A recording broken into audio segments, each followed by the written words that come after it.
Hello and welcome back to Tresco Abbey Gardens. Now the Isles of Scilly has a pretty unique growing environment, an environment that has made this remarkable garden possible. But what to me makes this place so special is a group of plants that feel so happy in this environment that they can self-seed and spread about, adding a naturalistic vibe to the borders. And of course some plants can be a little too enthusiastic and require keeping in check. So let's have a look at some of the weeds and self-seeders to be found here at Tresco. Let's go.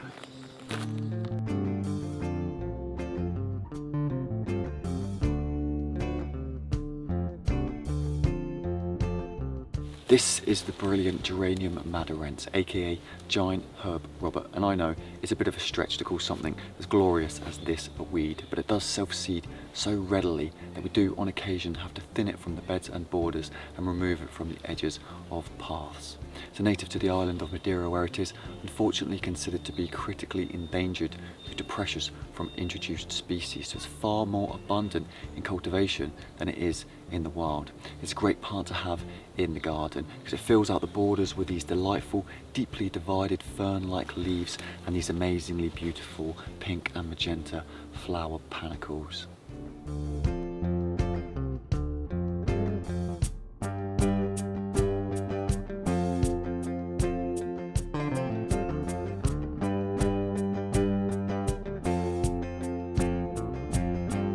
This is Euphorbia mellifera, aka the honey spurge. It's native to Madeira and the Canary Islands, and in full sun will make a compact dome-shaped shrub to about 2 meters, but in partial shade will have this looser, taller habit. Now if it does get too leggy, it can be cut back hard. However, caution is advised. As with all euphorbias, it bleeds an irritating, milky white sap. And this self-seeds regularly in the garden, and if left to its own devices will fill out the beds with this beautiful exotic foliage and these peculiar terracotta coloured honey scented flowers.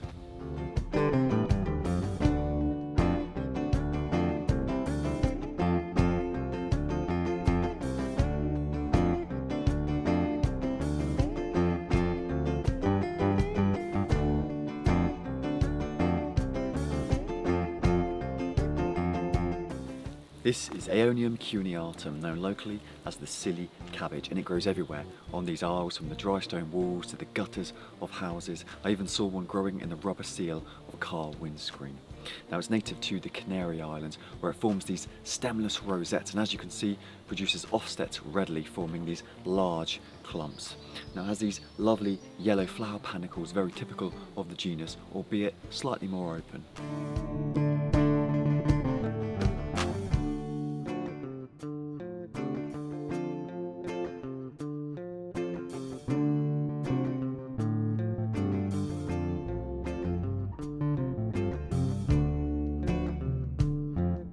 Here we have the jolly little self-seeder Ichryson laxum, or the tree of love, and it belongs to the succulent family Crassulaceae and is typically biennial. Now I really like this plant at this time of year, with its bright star-shaped yellow flowers contrasting perfectly with the light red stems. This plant can grow in practically zero substrate and is seen frequently peppering the walls and rooftops around the island.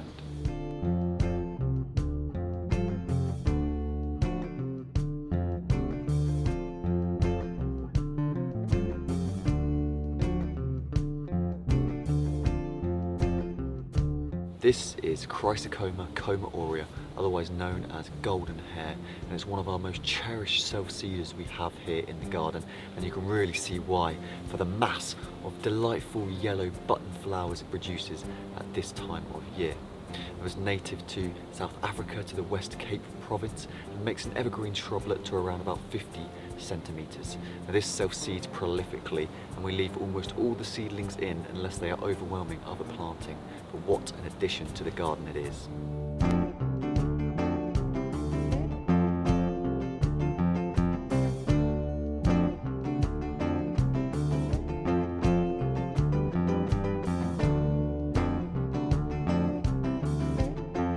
Here behind me is Crambe strigosa, and it's a real joy to pass by daily on my commute down the long walk. I just love these delicate, airy floral displays that hang above the foliage and wiry stems and give it this real ethereal feel. Now it is of close relation to our local sea kale, but instead is a native to the Canary Island, and it's been doing a great job at spreading and owning the empty spaces in the lower half of the garden.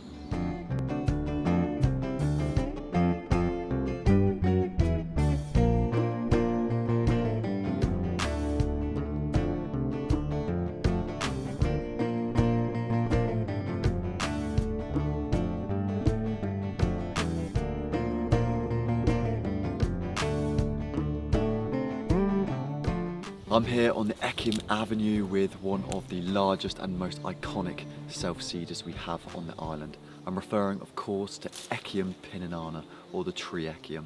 Now these are typically biennial, sending up these colossal flower spikes in their second year and can easily reach 4 meters, but have been recorded at around 6 meters here on Tresco.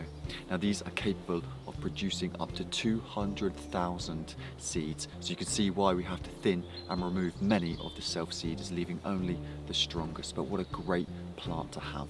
It's drought tolerant, absolutely loved by bees, and just downright good looking.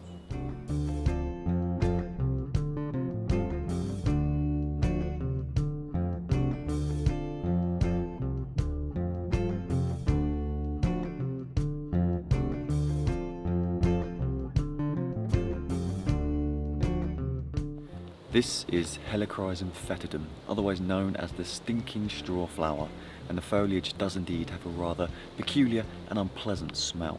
This is native to South Africa and is typically an annual and can be found in a variety of habitats and is well adapted to both frost and drought. Now this self-seeds endlessly and adds a great deal of colour to the borders with its papery glossy yellow flowers.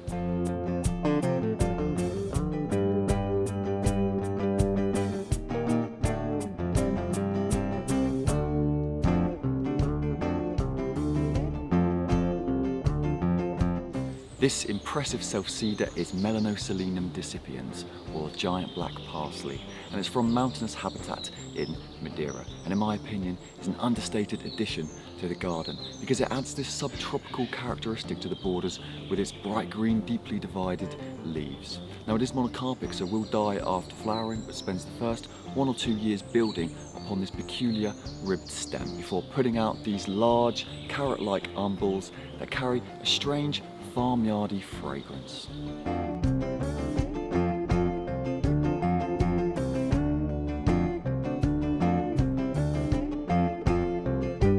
Here we have the magnificent Pericallis cross hybrida, otherwise known as Floris cineraria. Now, as far as the self-seeders of this garden go, it's this one that's impressed me the most.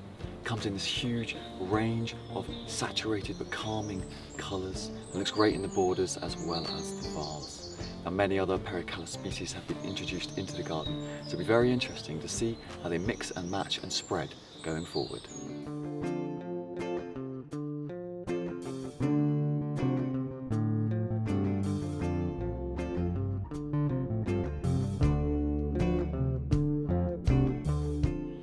This is Senecio glastifolius, otherwise known as the pink ragwort, and it's a native to southern Africa. And in my opinion, this is one of the best performing plants we have here in the garden. It self-seeds prolifically and rockets away to produce these gorgeous Michaelmas daisy-like flowers, and when in bloom, it just paints the garden pink. It's got these distinct holly-like leaves, which is great because it's really easy to identify the seedlings, which are almost always left in place unless they're interfering with other plants. It's typically an annual, but does persist and flower in the second year, producing these much larger specimens like the one next to me. Now it's plants like these that self-seed so effectively that make Tresco a truly unique spectacle that it is.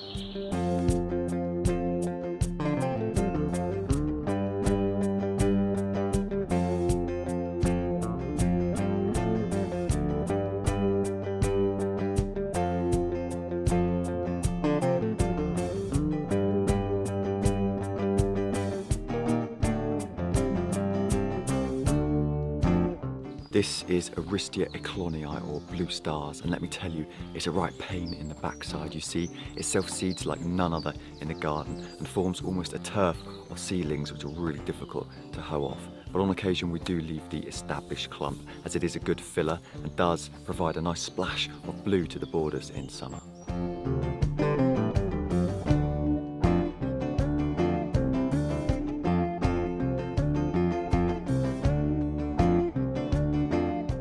This peculiar looking plant is Simile androgyna, otherwise known as the climbing butcher's broom. It's native to Madeira and the Canary Island, and rather curiously is in the asparagus family. Now, it lacks true leaves, instead has modified stem structures known as cladodes, which bear dozens of creamy white flowers which go on to create swollen red-orange berries, and in this climate they germinate readily. It adds a tropical touch to the shaded understory, but as a vigorous climber does need keeping in check from time to time.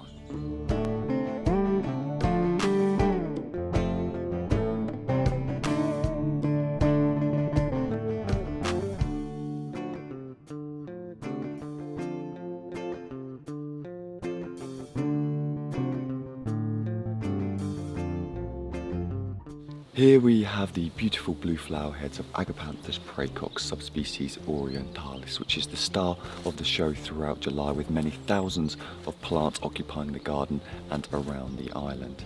And it's a brilliant filler plant with its bulky mass of strappy leaves, and is a prolific self-seeder capable of growing in the bare granite stone walls and spreading through the sand dunes.